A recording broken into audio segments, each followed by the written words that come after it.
Magandang araw po mga ka-SB. Itago niyo na lang po ako sa pangalang Joe. Matangkad, moreno at chinito. Isa po akong engineer na kasalukuyang nagtatrabaho rito sa Quezon City. Matagal na po akong fan ng channel niyo. Mahilig akong makinig sa tuwing nagdadrive ako sa gabi o kaya habang nagtatrabaho. Sa sobrang pagka-fan ko nga po ay naikwento ko na ang channel niyo sa mga barkada ko. Noong una ay nakikinig lang kami sa mga episodes sa channel. Minsan nagkikwentuhan sa mga part na nakakatakot at nakapagpapataas ng balahibo namin.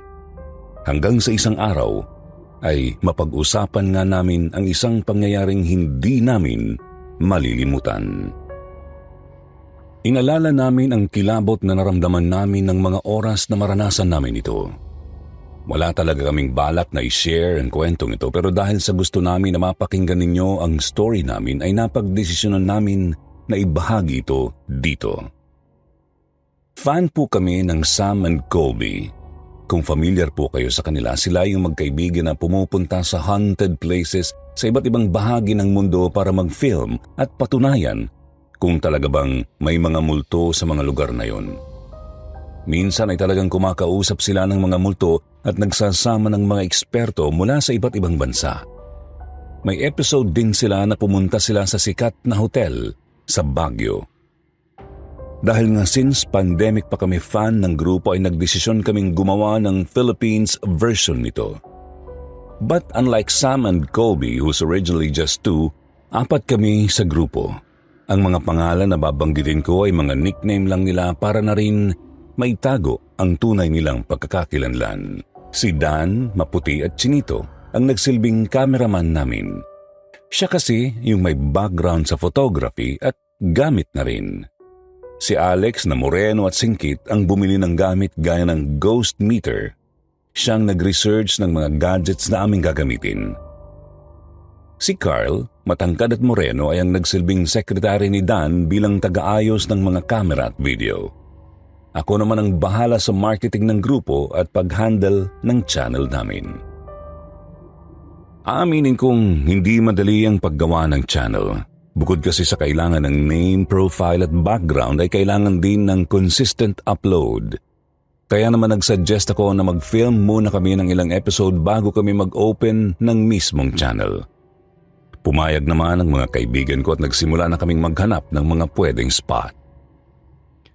Kung lugar lang ang pag-uusapan ay maraming lugar sa Pilipinas ang sikat sa mga katatakutan, lalo na kung multuhan ang pag-uusapan.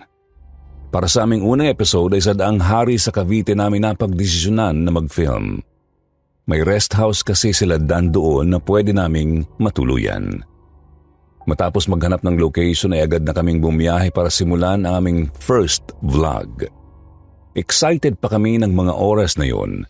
Wala kaming kaalam-alam na ang araw na yun pala ang tutuldok sa pangarap naming magkakaibigan na maging sikat na mga vlogger. Papunta pa lamang kami ay ilang beses na kaming nasiraan. Pahinto-hinto ang makina ng sasakyan. Kahit ilang beses na naming pinatune up yun bago bumiyahe ay nasira pa rin ito. Noong una ay ayos pa ang pakiramdam ni Carl pero nang sunod-sunod itong nasira ay doon na ito nagsalita. Huwag na kaya nating ituloy. Masama pakiramdam ko rito, hindi naman to sirain eh. Kinakagat-kagat niya ang kuko niya ng mga oras na yon. Palingali nga rin ito na tila ba may hinahanap. Ilang beses pa itong napahilamos ng sariling mukha at bumuntong hininga. Nagkatinginan kaming 4. Si Dan ay biglang natawa sa sinabing yon ng kaibigan namin. Hindi naman lahat ng pamahiin ay totoo, ano ka ba? Medyo nainis si Carl sa sinabi ni Dan. Bumuga ito ng hangin bago kami sinabihan na mas maganda raw kung makikinig kami sa kanya. Marami ng movies ang nagpapakita na madalas napapahamak ang mga bida dahil sa hindi pagsunod sa pamahiin. Aaminin ko na lahat kami ay nabahala sa sinabi ni Carl pero hindi na lang namin siya pinansin. Sanay na kami na medyo mapamahiin ito at isa nga sa pamahiin na pinaniniwalaan niya ay kapag may setback na nangyari, huwag mo nang ituloy ang pupuntahan mo dahil maaaring may masamang mangyari. Naging majority ang pagpili na ituloy ang plano. Kaya naman wala ring nagawa si Carl nang tatlo kaming ginustong ituloy ang pagbablog. Dahil sa nangyaring mga aberya ay gabi na kaming nakarating ng Daang Hari. Sinasabi ng mga tao na marami raw nagpapakitang kakaiba at kakilakilabot sa kalsadang yun. Mga kaluluwang naging bahagi ng mga aksidente o kaluluwang doon mismo tinapon ang bangkay. Siyempre, alam namin na ang mga kwentong yon ay pwedeng totoo o may dagdag, maging nakakatakot lang. Kaya naman ang first vlog namin ay nakatuon sa alamin kung totoo ba ang mga sabi-sabi tungkol sa lugar na yon. Isang sasakyan lang ang gamit namin noon, kotse ni Carl na siyang minamaneho rin ito. Katabi nito si Dan habang nasa likod naman kaming dalawa ni Alex. Kami ang mga nag-i-intro. Nag-video lang kami noon habang bumibiyahe. Ikinikwento namin sa camera ang mga nabasa namin sa research at blogs about sa Daang Hari, pati na rin ang ilang history raw nito. Hindi rin naman tumagal, nakarating na kami sa exact location. As usual, madilim na kalsada ang bumungad sa amin. Nagunahan kaming bumaba noon at nagsimulang mag-video.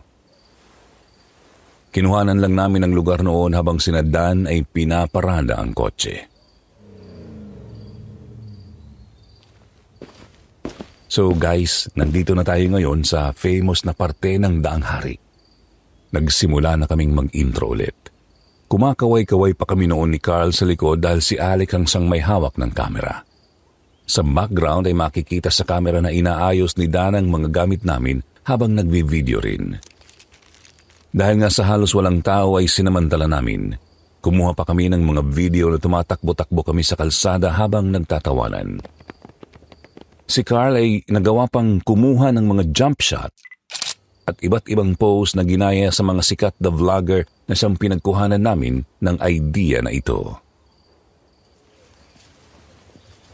Nilibot din namin ang damuhan. Ipinaliwanag ko sa vlog na ang damuhan ang sinasabing naging tapunan ng mga bangkay ng tao.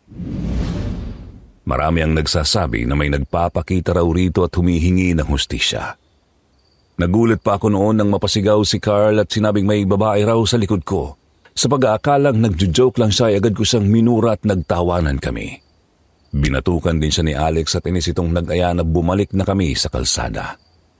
Minura pa nga namin noon si Carl nang sabihin ito na may nararamdaman siyang malamig sa parte kung saan kami nanggaling.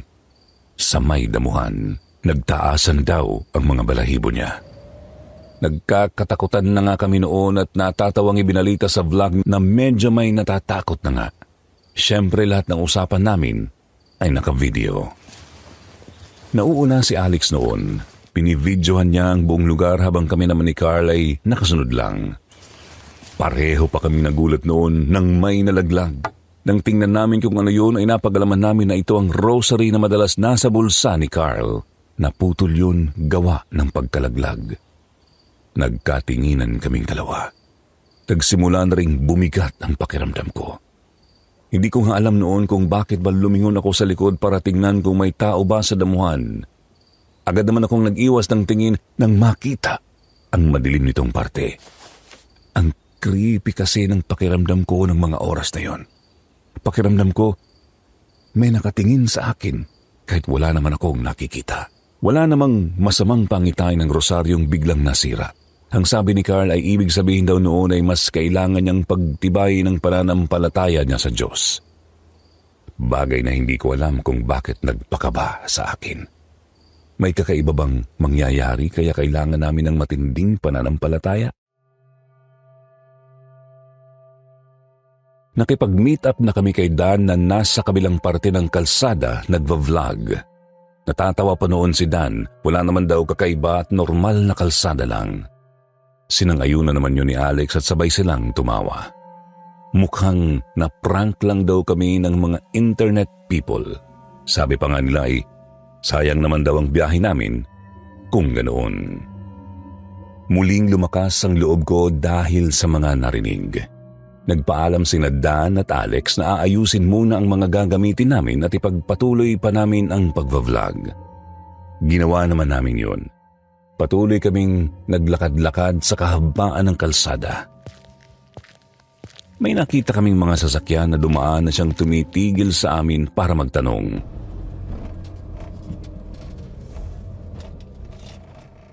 Ipinaliwanag naman ng grupo namin na naroon kami para mag-vlog sa YouTube at hinahayaan naman nila kami. Nakatabi naman kasi ang kotse namin at tumatabi rin kami kapag may dumadaan. Around 12:30 na noon kaya naman hindi masyadong nakakaabala. Madalang na ang mga kotse or bus. Kung kanina ay sa kanang parte kami nag-explore, ngayon sa kaliwang parte naman. Nag-video lang kami ni Carl. Iniisip namin noon na bumalik na lang bukas at baka may magpakita na. Maya-maya pa ay may narinig kaming kaluskos. Nasa parte kami ng damuhan kaya naman rinig namin noon ang pagtunog ng mga damo na parang naapakan ito. Agad kaming napalingon sa likod namin at binidyo nito. Nagtaka kami dahil wala namang tao. Pero rinig namin ang pagtunog ng damo. Muli nakarinig kami ng ingay. Para yung isang mabigat na bagay na hinihila sa damuhan. Pero wala naman kaming makitang tao o kung ano man. Nagtinginan kaming dalawa noon bago tumakbo papalabas ng kalsada. Halos madapa pa si Carl dahil sa kaba. Sinabi rin ni Carl na nagtataasa ng mga balahibo niya at pakiramdam niya ay may dumaan sa likod namin. Ramdam kasi niya ang pagbago ng ihip ng hangin. Bigla itong lumamig. Nagsimula na kaming kilabutan at naisip na tapusin na muna ang pag-explore. Hindi na rin ako muling lumingon pa sa damuhan.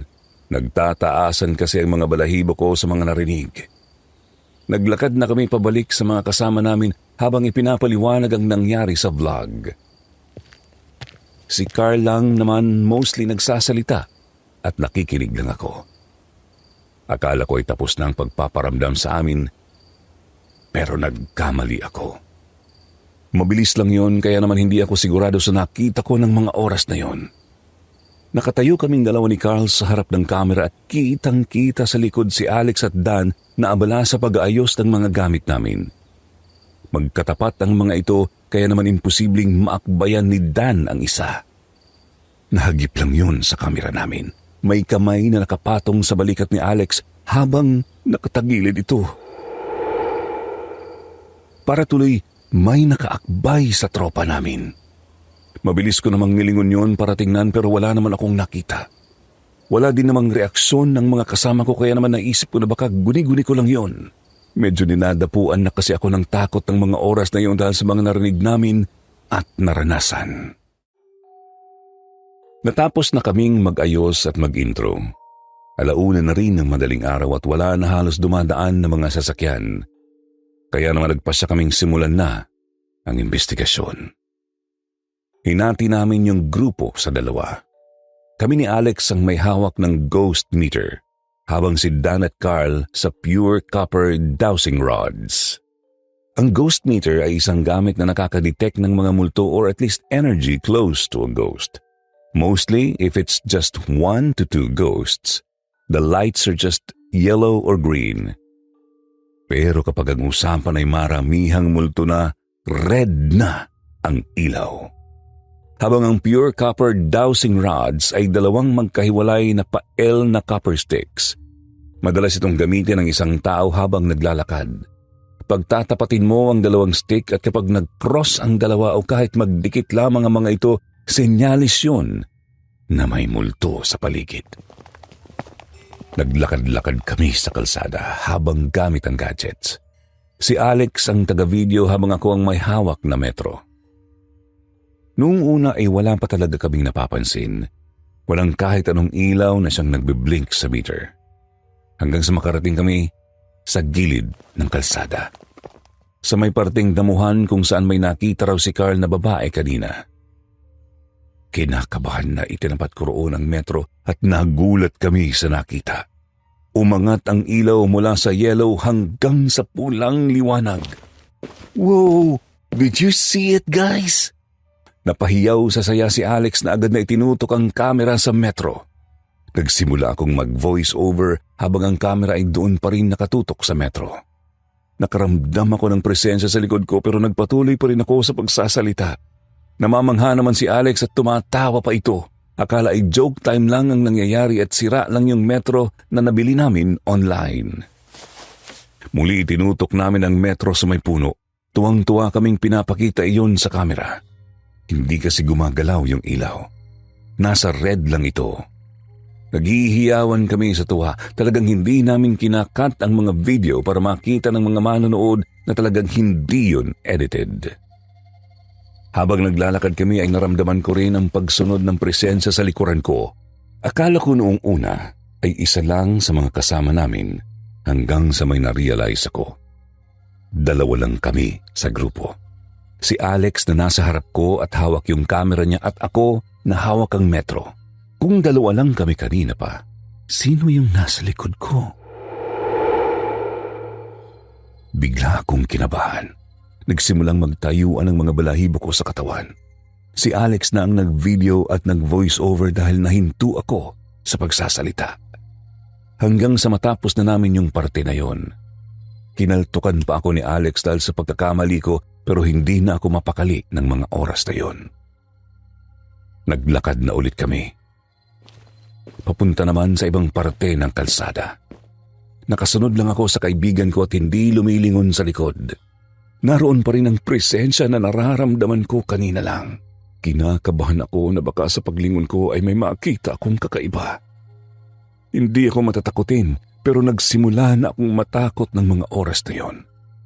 Gusto ko nang tapusin ang pag-film at sabihin sa mga kasamahan ko na iba na ang pakiramdam ko sa lugar lalo na at bawat lakad namin noon ay hindi nagbabago ang ilaw sa ghost meter. Puro red lang siya. Ibig sabihin hindi lang isa ang energy o malakas ang energy na nahihigop nito sa paligid.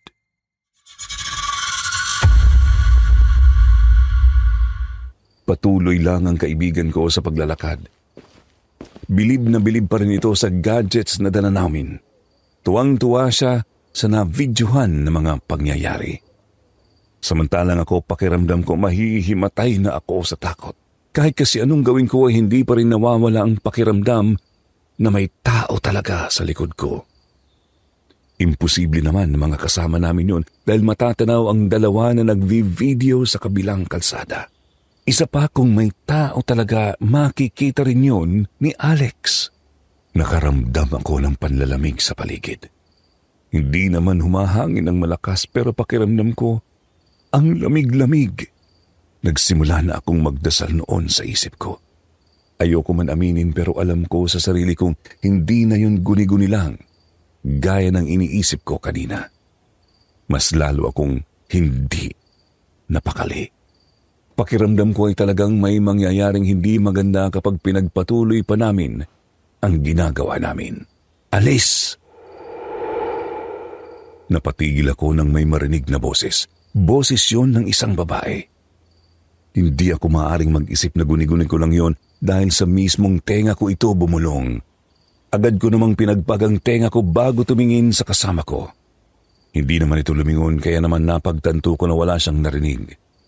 Ako lang ang tanging nakakarinig ng boses. Alis!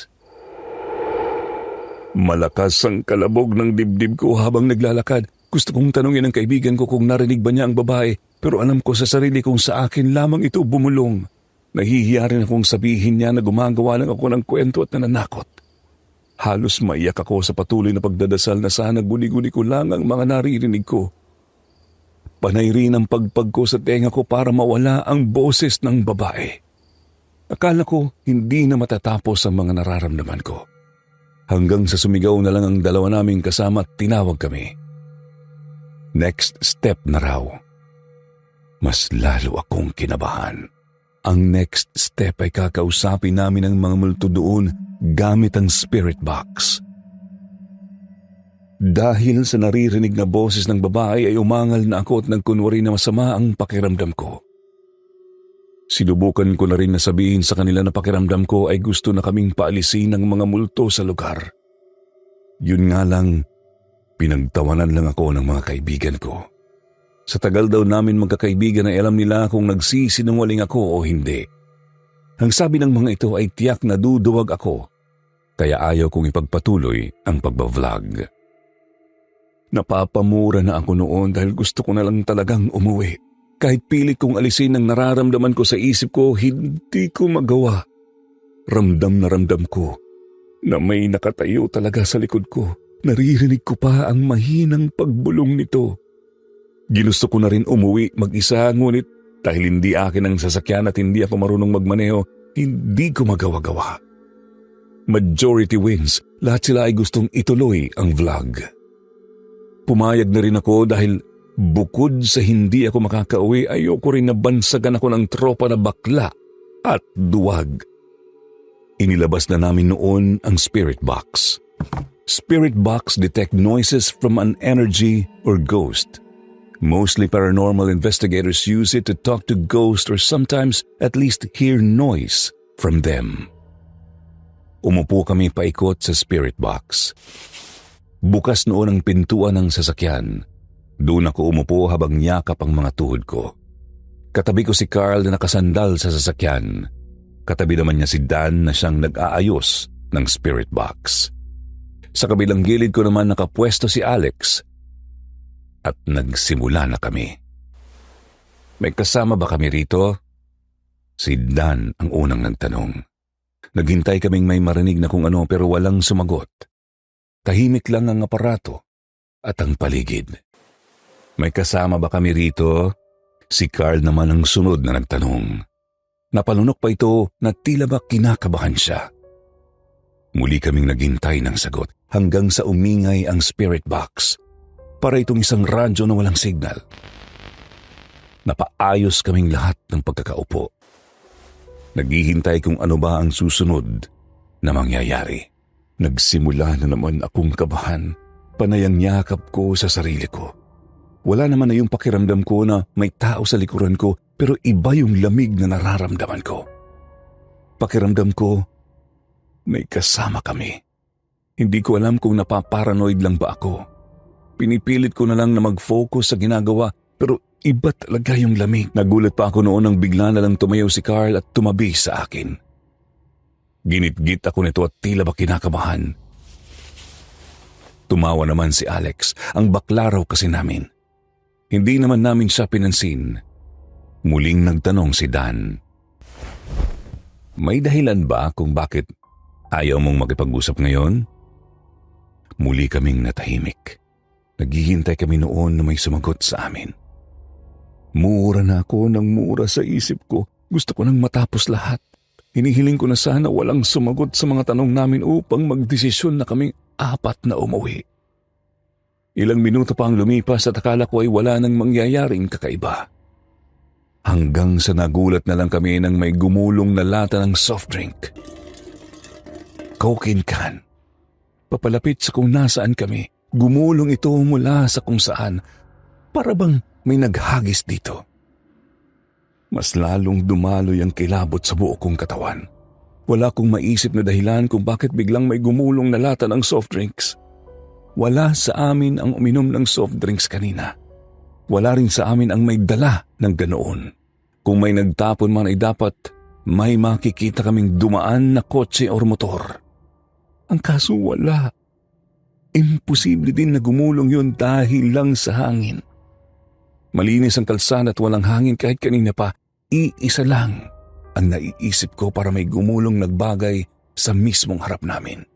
Yun ay kung may sumipa rito. Halos 2 oras na kami sa lugar at alam naming 4 kami lang ang tao roon. Dahil sa kaba ay napahawak na ako sa braso ni Carl. Mas lalo akong natakot nang biglang tumunog ang spirit box. Para lang itong tunog ng radio na naghahanap ng channel. Mabilis na nagsitayo ng mga kasama ko. Si Carl ay pinokus ang kamera sa gumulong na lata kanina habang nagvo-voice over naman si Alex. Si Dan ay ang tumutunog na spirit box naman ang vinidyohan. Panay din ang video nila sa paligid. Tuwang-tuwa ang mga ito sa nangyayari. Masaya sila sa nakikitang tila nakikipag-communicate ang mga multo, pero iba ang pakiramdam ko. Muling tumigil ang tunog ng spirit box. Nagsimula na ulit magsiupuan ang mga kasama ko. Nagba-vlog pa rin si Alex. Binidyohan pa niya ako at ayon sa kanya ay naduduwag na raw ako kaya tatawa-tawa pa ito habang nagvi-video. Natigil lang yon nang mapatingin siya sa likuran namin. Kunot ang noon niyang binaling ang tingin sa kamera pagkatapos ay sa likod ko ulit. Shit! May babae pare, may babae! Halos sabay kaming napatayo ni Carl at tumingin sa likod. Ganoon din ang mga kasama namin. Una namin sinilip ang loob pero ang sabi sa akin ni Alex ay sa gilid daw ng kotse which is likod namin at that time. Halos mag-unahan kami sa pagtakbo para umikot. Pinipilit pa noon ni Alex na mag-video at mag-voice over kahit na kinakabahan na ito. Si Dan ang unang nakarating sa likod. Kumunot ang noo nito nang makitang walang tao. Hinarap niya si Alex at tinanong kung nananakot lang ba ito. Umiling naman si Alex at nagtanong kung bakit naman daw nagagawin ang manakot. Talaga raw may nakita siyang babae. Hindi malinaw ang mukha nito pero alam niyang babae yun dahil sa buhok. Mabilis lang din ang pangyayari kaya naman halos maging siya ay nagulat. Nagtanong naman noon si Carl kung may babae raw talaga sa lugar at nagtago lang ay makikita namin ang pagtakbo nito. Wala rin naman siyang maaaring mapagtaguan kaya naman imposible yun. Nagsimula nang magtalo noon si Carl at Alex dahil iniisip nito na pinagtitripan lang kami ng kaibigan namin. Yun nga lang ay pinatigil sila ni Dan at itinuro ang kotse o mas tamang sabihin ang bintana nito. Sabay-sabay kaming lumingon doon. May bakas doon ng kamay na parabang ipinahid sa salamin. Nagkatinginan kaming apat. Doon pinokos ni Alex ang kamera at muling mag-vlog. Nagtanungan pa kami noon kung mayroon sa amin na gumawa noon kanina. Umiling naman ako nang tanungin nila. Sa pagkakaalam ko kasi wala sa amin ang lumapit sa kotse kaya imposibleng kami ang gumawa ng bakas na yun. Sa vlog din ay ipinakita namin na mas malaki ang kamay naming apat kaysa sa bakas ng kamay sa salamin. Muling tumunog noon ng spirit box. Halos mapatalon kami sa gulat.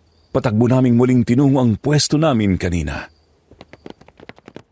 Patuloy lang sa pagtunog ang spirit box. Pinagpapawisan, tumingin muna sa amin si Dan. Naramdaman ko noon ang pagpisil niya sa braso ko. Nanginginig ang boses niya nang magtanong, Ikaw ba ang babaeng nakita ni Alex kanina? Napalunok ako ng sariling laway bago sumabat. May gusto ka bang sabihin sa amin? Naghintay kami ng pagtunog ng spirit box. Pero wala. Tahimik na itong muli. Sunod-sunod akong napamura. Sinabihan ko ang mga kasama ko na tumigil na dahil baka nakaabala kami ng gusto. Sapat na siguro ang nakita at narinig namin pero hindi kumbinsido ang mga kasama ko. Gusto pa nilang magstay ng ilang minuto pa. Kung may kasama kami ngayon, pwede ba kayo magparamdam? Maging si Carl ay tila ba natatakot na rin. Patuloy lang ang pagtunog ng spirit box pero wala kaming naririnig na kahit anong sagot. Lumipas ang ilang minuto ngunit wala pa rin kaming nakukuhang response. Kinakabahan na kami ng mga oras na yun kaya naman nagdesisyon na kaming umalis na lang at tapusin na ang vlog. Pinatay na namin ang spirit box at magdadasal na sana kami nang biglang tumunog yung mga gadget na daladala namin. Nagkatinginan kaming apat. Hindi kami pwedeng magkamali dahil alam namin sa mga sarili namin na talagang pinatay na namin ang mga yon kaya naman imposibleng tumunog ulit ang mga ito. Run! Nagulat ako sa narinig. Nalalaki ang mga matang nagpalingalinga muna ako bago lumunok ng sariling laway. Nanginginig ang mga kamay ko na humawak sa balikat ni Dan na siyang katabi ko. Narinig niyo ba yun? Takot na nagtanong si Carl. Napatingin siya sa nakapatay ng spirit box. Muli kasi iyong tumunog. Run! Hello? Help!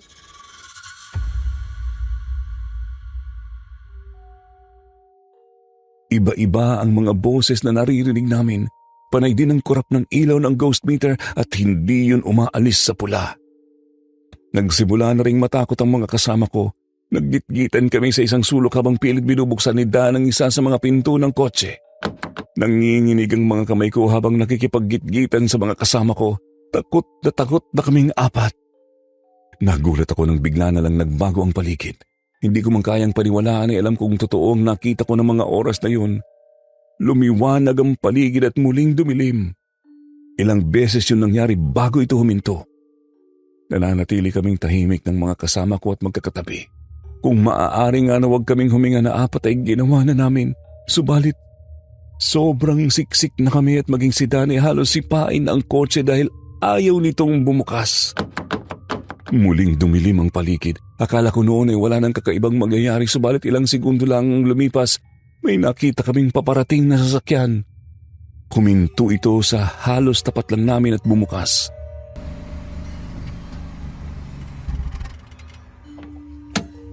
Tatakbo na sana ako para kausapin ang nagmamaneho nang pigilan ako ni Carl. Tiningnan ko naman siya at isang iling lang ang binigay niya sa akin.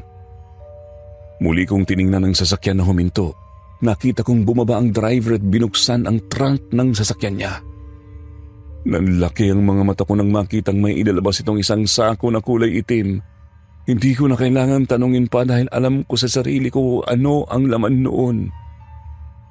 Lumingalingha ang lalaki. Nahagip niya ang kinaroroonan namin pero para bang hindi kami nakikita dito. Mabilis nitong inihagi sa damuhan ang sako at nagmamadaling sumakay ng sasakyan. Bago yun pinaharurot.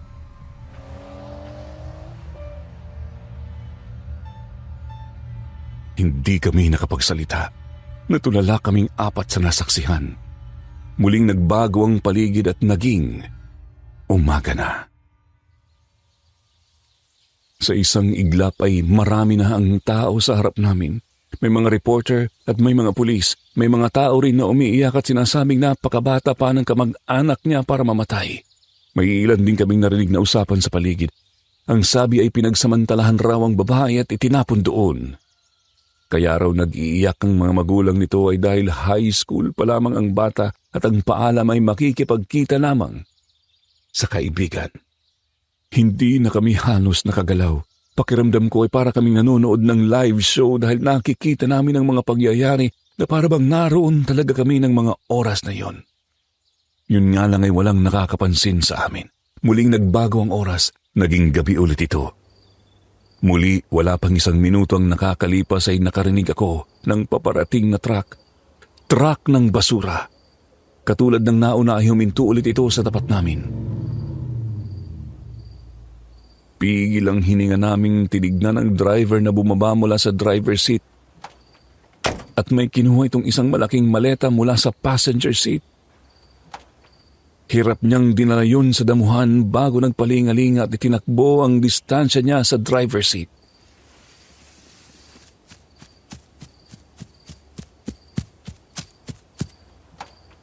Nang makasakay, mabilis din itong pinaharurot ang sasakyan. Hindi ko na nabilang kung ilang beses mang nagbago ang oras. Umaga na ulit at katulad ng nauna ay marami ring tao sa paligid. Nagkakagulo ang mga ito at ang mga pulis ay nagsimula ng mag-imbestiga. Ang sabi ay isang lalaki ang biktima. Tadtad ito ng saksak at mga sugat sa katawan. Narinig ko ang pag-iyak ni Carl. Mahina lang ito noong una pero noong tumagal na ay humagulgul na ito. Kahit ako ay gusto ko nang umiyak ng mga oras na yun dahil sa takot. Pakiramdam ko ay mahihimatay na kami sa mga nangyayari. Matinding kilabot ang nararamdaman namin, maging si Dan halos paulit-ulit nang nagdadasal. Ayaw pa ring mabuksan ang pintuan ng kotse namin. Ilang beses pang nagbago ang paligid at nangyari ang mga pagtatapo ng bangkay. May iilan din na nasaksihan talaga namin ang ginawang pagpatay sa mga ito. May grupo na hinila ang isang lalaki palabas ng kotse bago pinagsasaksak at may mga halang ang kaluluwa na roon na mismo pinagsasamantalahan ang isang babae. Nagsimula na kaming mag-iyakan. Nanginginig ang buong katawan namin habang pilit tinatakpan ng mga tenga namin. Rinig na rinig namin ang hiyaw at paghingi ng tulong ng mga biktima. Maging ang pagmamakaawa ng mga ito sa mga buhay nila. Ang sikip-sikip sa dibdib na isipin na wala kaming magawa para sa mga ito. Dahil sa bukod sa hindi namin kayang tumayo sa takot ay hindi sila totoo at aparisyon na lamang ang nakikita namin. Akala namin wala ng katapusan ng lahat. Napaupo na kami sa kalsada noon habang pinipigilan ang sarili namin na mawalan ng malay ng dahil sa sobrang takot. Muling nagbago ang paligid. Mula umaga, naging gabi na itong muli. Inantay namin na may mangyari o may dumating na sasakyan pero wala. Ilang minuto kaming tulala. Patuloy ang pag-agos ng mga luha sa mga mata namin.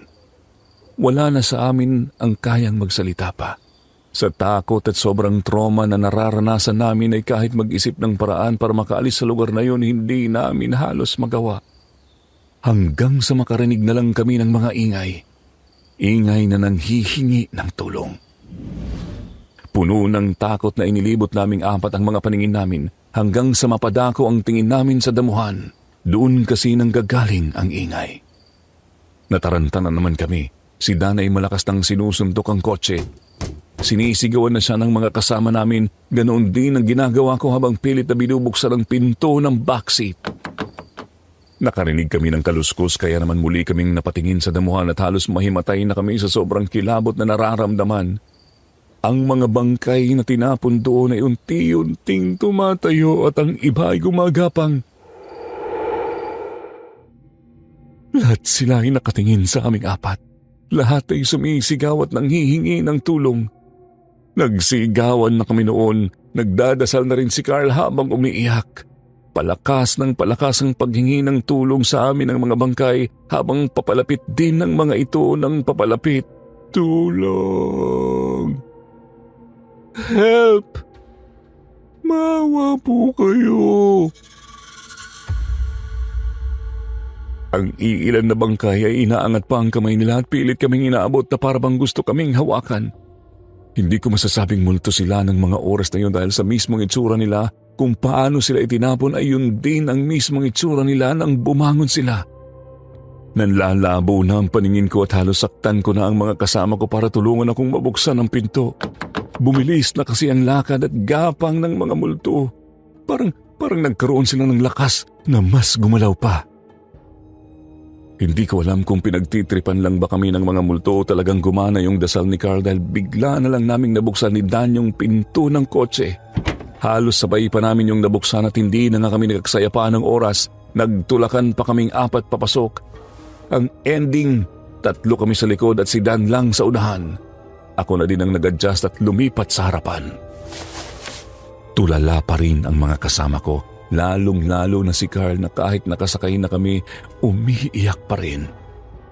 Sinilip ko ang labas at nakita kong mas bumilis pa ang mga multo. Halos tumatakbo ng mga ito papunta sa amin. Mabuti na lang din at in-start na ni Dan ang sasakyan. Pare-pareho kaming napabuntong hininga nang magsimula itong umandar. Mas lalo pang naiyak si Carl noon dahil sa sobrang pagpapasalamat. Nagmaneho na noon si Dan habang kami naman ay inayos na namin ang mga sarili namin. Hindi ko nang halos makilala ang sarili ko na puno ng luha ang mukha. Basta ipinahin ko na lang yun at sumandal. Naririnig ko pa rin ang iyak ni Carl sa likod.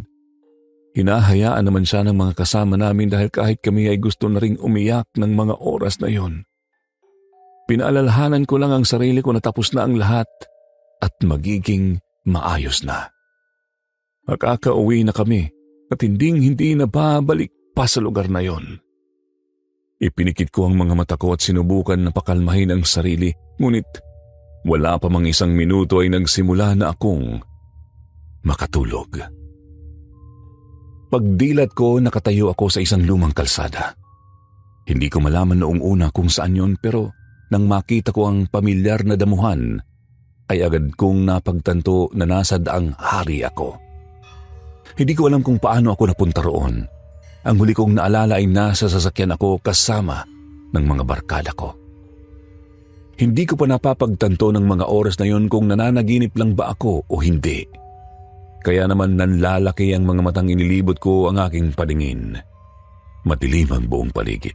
Hindi ko rin halos makita ang damuhan pero ramdam ko ang panginginig ng kalamnan ko habang nakatitig rito. Alam ko ang nangyari sa lugar na yon at dahil doon pakiramdam ko ay anytime may lalabas o tatayo na multo mula rito. Ang mas nakakatakot lang ay mag-isa ako ng mga oras na yon. Nagsimula akong tawagin ang mga kasama ko. Tinatawag ko ang mga kaibigan ko sa pangalan nila. Mahina lang noong una pero noong katagalan nagsimula na akong sumigaw. Carl? Dan? Alex? Nanginginig ang mga kamay ko ng mga oras na yon. Hindi ko na napigilan ng pag-iyak. Halos pumiyok pa ako sa pagsigaw. Paikot-ikot ako sa kinatatayuan ko at iniisip na baka nasa tabi-tabi lang ang mga kasama ko. Pero lumipas ang ilang minuto, wala pa rin ni isa sa kanila ang nagpakita. Hanggang sa mapatingin ako sa dulo ng kalsada. Madilim ang parting yon pero nakakapagtaka na naaaninag ko ang kalsada. Napatitig ako dito at unti-unti ay nakita ko ang isang babaeng gumagapang. Wala itong kamay at paa. Tanging katawan lang niya at mga braso ang ginagamit niya para makagapang. Wala rin itong mukha. Basag yun at kita ko ang bungo nito. Lalaki ang mga mata ko at napaatras. Naalala ko ang babaeng yun, isa siya sa mga biktimang itinapon sa lugar. Hindi ako agad nakapag-react. Napakurap-kurap pa ako habang tinititigan ng babae. Hindi maproseso ng utak ko ang mga nangyayari. Sinubukan ko pang kurutin ang sarili ko sa pag-aakalang magigising ako sa panaginip. Pero hindi. Nasaktan lang ako. Muli napatingin ako sa babae. Lalong nanlaki ang mga mata ko nang makitang malapit na ang babae sa akin. Ilang di pa na lang ang layo nito. Doon ako natauhan. Agad akong tumalikod para tumakbo papalayo. Nagsimula na rin akong sumigaw tumingin ng tulong. Ang lakas ng tibok ng puso ko. Kumakabog ang dibdib ko at nagsimula ng tumulo ang pawis ko. Wala ako halos makita pero hindi ako tumigil sa pagtakbo. Nanginginig ang buo kong katawan, hindi ko magawang lumingon sa babae. Pakiramdam ko ay mahihimatay ako sa oras na muli kong makita ang mukha niya. Ilang minuto ang lumipas at akala ko ay malayo na ang naitakbo ko. Ngunit nagulat na lang ako nang makitang nasa tabi ko na ang babae. Nakaharap sa akin ang bungo nito at nakahinto siya sa pagkapang. Doon ko lang din na-realize na hindi pala ako umalis sa kinatatayuan ko. Kahit anong takbo ko, hindi ako umaandar. Nanginginig akong napatingin sa babae. Pilit akong inaabot nito gamit ang putol at duguan nitong braso. Nanigas ako sa pagkakatayo. Pinilit kong umatras ngunit hindi ako makagalaw. Sumisigaw lang ako pero bukod doon wala akong magawa. Kahit gustuhin ko mang alisin ang pagkakatigin ko sa babae, hindi ko ito magawa. Parang may sariling utak ang mata ko na nakatitig lamang sa kanya. Patuloy lamang ako sa pagsigaw. Naramdaman ko na rin ang pagtulo ng luha ko. Nagsimula akong makaramdam ng panlalamig ng buong katawan at hindi ko alam ang gagawin ko. Diretso lang. Walang mukha at bibig ang babae pero narinig ko pa rin ang gusto nitong sabihin. Hindi dahil nagsasalita ito pero dahil sa mismo kong utak nang gagaling ang boses nito. Hindi ko rin alam kung tama bang nararamdaman ko o naririnig ko ng mga oras na yon. Patuloy lang ako sa pag-iyak habang habol ang hininga. Pagod na akong sumigaw kaya naman pinilit ko na lang na pumikit at nagpapasalamat akong nagawa ko. Diretso lang. Pinilit kong hindi pansinin ang boses ng babae. Kahit sa utak ko ito nagsasalita ay pinilit kong huwag itong pakinggan. Nagulat na lang ako nang biglang may sumampal sa akin. Napabalikwas ako at napatingin dito. Gago ka preya, nagawa mo pang matulog? Si Dan, halos patayin na ako sa titig. Nanlalaki naman ang mga mata kong nakipagtitigan dito. Gulat na gulat akong napalingon sa mga kasama ko. Galit ang ekspresyon ng mga ito dahil sa pagtulog ko pero ako naman ay hindi makapaniwala. Nawala na ang babae at ngayon ay nasa kotse na ako kasama ng mga kaibigan ko. Iniisip ng mga ito na natutulog ako sa ganitong sitwasyon pero alam ko sa sarili kong gising ako kanina nang makita ko ang babae. Ramdam na ramdam ko ang sakit noong kinurot ko ang sarili ko kaya imposibleng panaginip lamang ang lahat. Hindi ko alam kung humiwalay ba ang kaluluwa ko sa katawan ko o ano.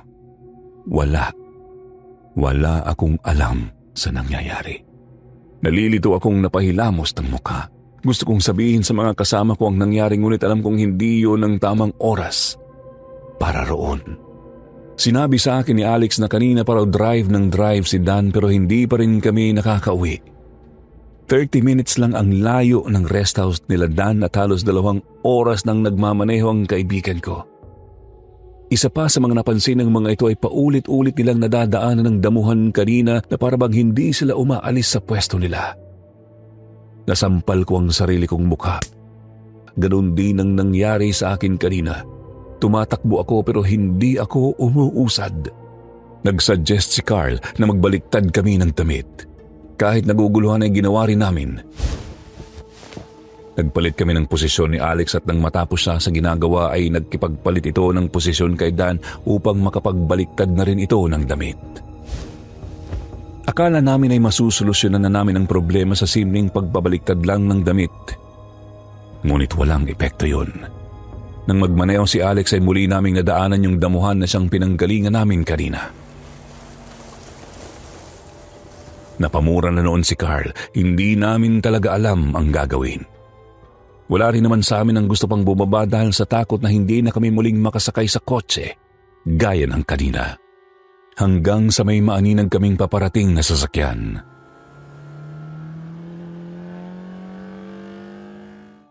Mabilis ang pagpapatakbo nito kaya naman kahit malayo pa ay naaninag na namin na isa itong black sedan. Nakahinga na kami ng maluwag ng mga oras na yon. Naisip namin na sa wakas ay may dumaan na rin na tulong. Naghintay kami noon na makalapit ang kotse sa amin pero ilang di pa palang ang layo nito ay napamura na si Carl at sinigawan si Alex na magmaneho. Nataranta na rin kaming 4 at halos masakal na namin si Alex.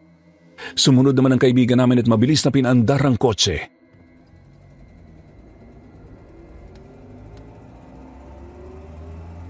Kami naman ay binabantayan namin ng black sedan na nasa likod na namin. Mabilis na ang pagpapatakbo ni Alex pero mas mabilis pa rin ito. Kung iisipin ko ay doble ang bilis nito kaysa sa kotse namin.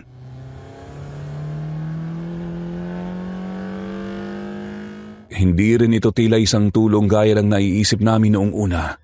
Parang gusto nitong banggain ang sinasakyan namin ng mga oras na yon at kalad ka rin kami. Hindi namin alam kung ano ang problema. Sinusubukan pa namin na sigawan ng driver ng black sedan pero hindi namin alam kung bakit tila hindi kami nito naririnig. Hanggang sa makaisip ng idea si Carl. Inilabas nito ang flashlight sa bintana at inilawan ang kasunod namin na sasakyan. Doon nanlaki ang mga mata namin at muling bumalot ang kilabot sa buo naming katawan. Walang tao sa sasakyan. In short, umaandar ang kotse kahit walang nagmamaneho rito.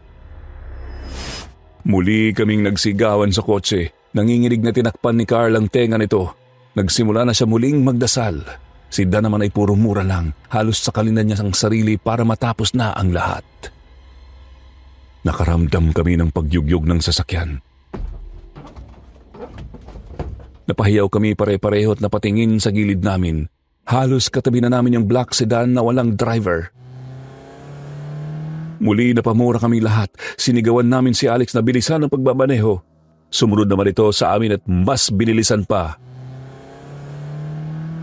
Ngunit mas makulit ang black sedan. Maluwag ang daan pero paulit-ulit kami nitong ginigit-git. Paulit-ulit kaming napapahiyaw dahil sa sobrang lakas ng impact. Mabuti na lang at mabilis din na naililiko ni Alex ang sasakyan kaya naman hindi ganoon kalala ang pagkakabangga ng kasabayad namin. Pero hindi ibig sabihin noon ay hahayaan na kami nito na basta-basta na lang makawala. Tuwing bibilisan ni Alex ang pagmamaneho ay mabilis din kaming nahahabol ng black sedan. Hanggang sa isang malakas na gitgit ang ginawa nito sa amin. Hindi agad noon nakaiwas si Alex kaya naman malakas ang impact nito sa amin.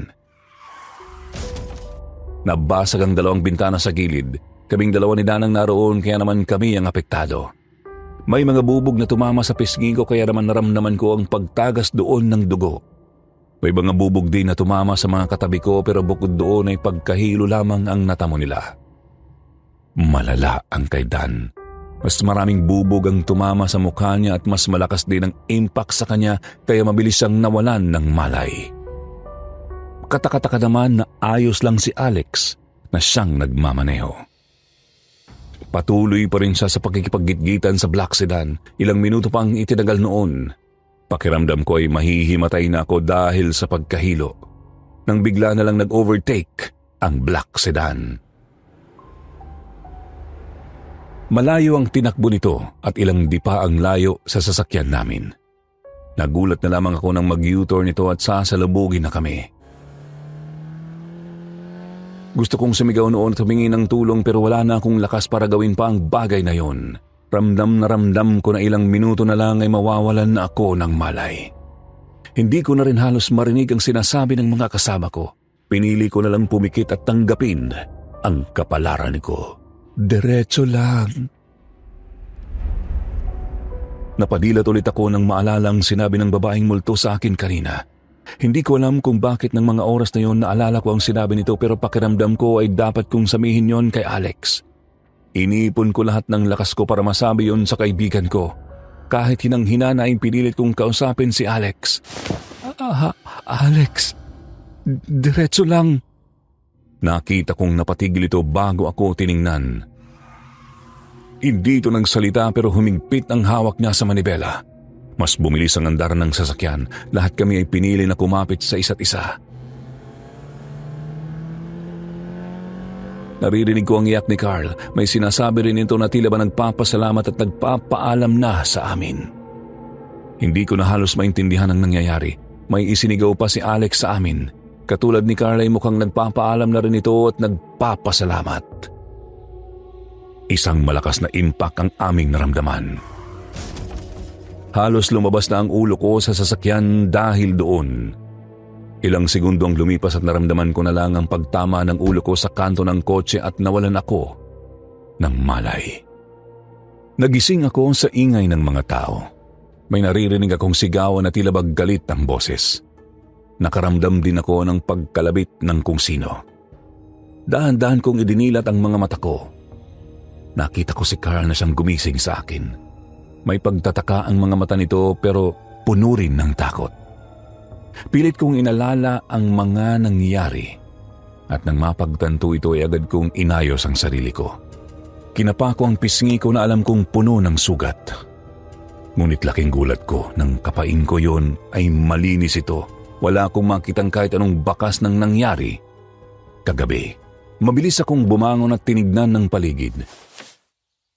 Umaga na at nakita kong nasa labas na ang mga kaibigan ko. Ako na lang ang nasa loob. Doon ko lang napagtanto na nasa gitna kami ng matinding traffic at kausap ni Dan ang isa sa mga pulis. Inaalam nito kung bakit naroon kami ng ganoong oras. Mabilis akong lumabas kasama si Carl. Sinipat ko pa ang parte ng kotse na dapat ay sira at may impact ng gitgitan ngunit wala akong makitang sira. Hindi ako makapaniwala sa nangyayari.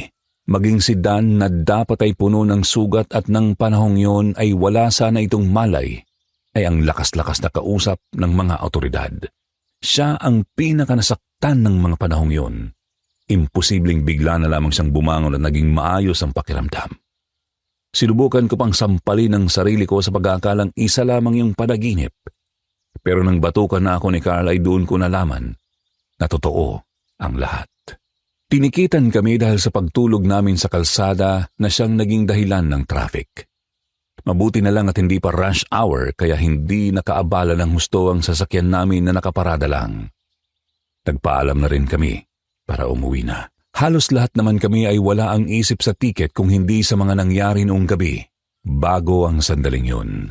Mabuti na lamang at sinamahan kami ng mga pulis. Dahil na to ang sasakyan ay kailangan naming makauwi para kumuha ng pera pang tubos dito.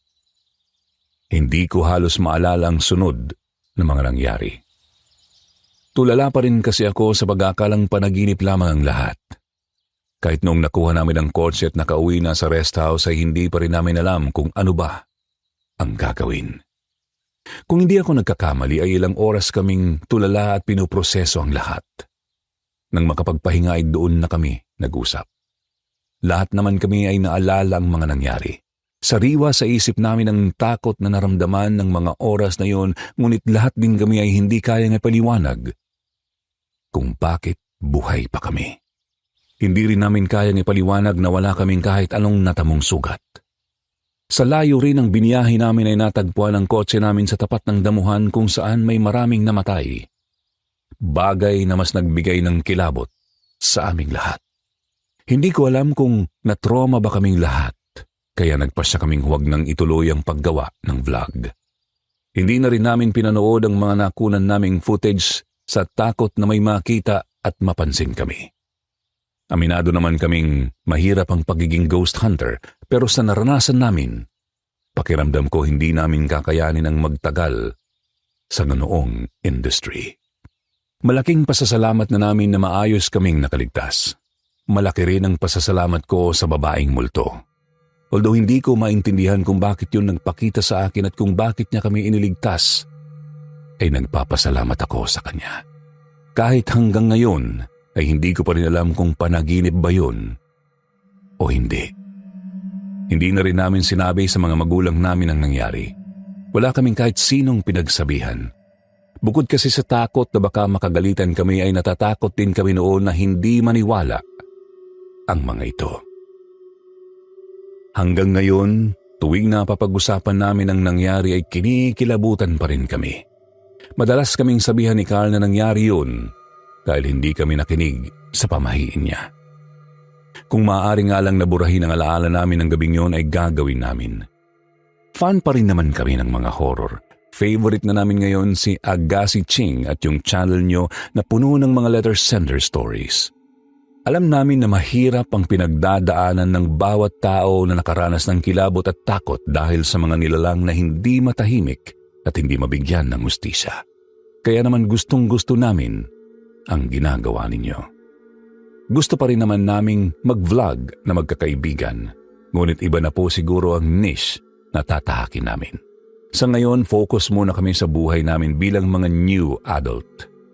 Hindi rin madali ang buhay kahit graduate ka ng college. Anyway, maraming salamat po sa pagbabasa. Sana po ay ma-feature nyo itong kwento ko dahil isa po ito sa hindi ko makakalimutan sa tanang buhay ko. Kung pwede rin, pa-shoutout sa aming magtotropa. Salamat po sa pagbabasa at magandang araw, mga ka-SB.